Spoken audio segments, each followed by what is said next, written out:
ka, magkano ba yan? Langya, ano yan bayaran? Sige DM bitch na makantot ka para talagang papalagan. Alam kong talagang palaban. Sige shorty iyong luhudan.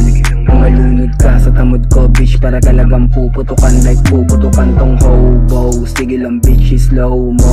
Subo mo to like a hobo. Hoy bitch wag kang slow mo. Habol mo diba yung go ko. Dapat alam mo yung code. Dapat meron kang smoke. Gusto ko yung may reload para meron ka sunod. Bitch yan yung gusto ko sa mga babae. Yung mga pakipot lang sa umpisa. Pero kapag nahipuan mo na, puta magpapakanto talaga. Oo diba, hoy kakilala kita. Gusto mo lang din na umisa. Huwag mo akong pakiputan dyan baby. Alam kong gusto mo lang din umisa. Bitch lala, putang ina nyo.